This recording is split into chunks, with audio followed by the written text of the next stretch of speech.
A commendation over the conduct of the election has also come from the Executive Director of the African Center for Leadership, Strategy and Development and Commissioner in the Police Service Commission, Dr. Otivi Guzo.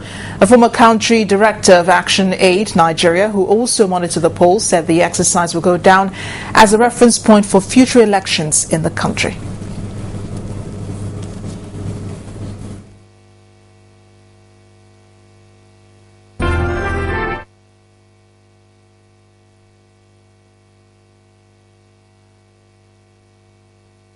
This election has been very well organized.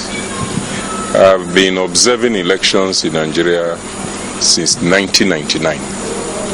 And I think from my own observation, this is the best organized election in my experience. The logistic arrangement was very good. I left my hotel after 7, and by the time I got to the INEC office, all materials have left INEC office. By the time we got to the local government, all materials have left the local government. I got to the first polling units by 8 a.m.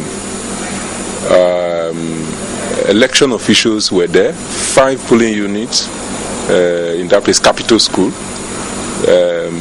The election officials were there, INEC officials were there, security agencies, police were there. It was unprecedented.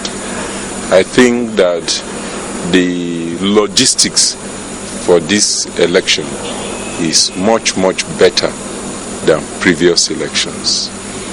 Specifically, we tried to monitor the conduct of police during the election. One of the things we looked at is to see the flaws in past election where there is a large number of police, yet in some units you don't see any police presence. But that was completely absent in this election.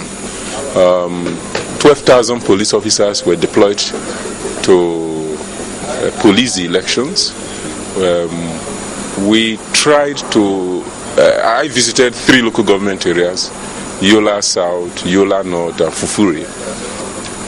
And we tried to go deep and went to the villages, and I was really pleasantly surprised that everywhere we went to, there were average of 3 policemen, at least 2 policemen in every polling unit, including those polling units in the villages. And I think that we should replicate this kind of well-organized election in future elections in Nigeria.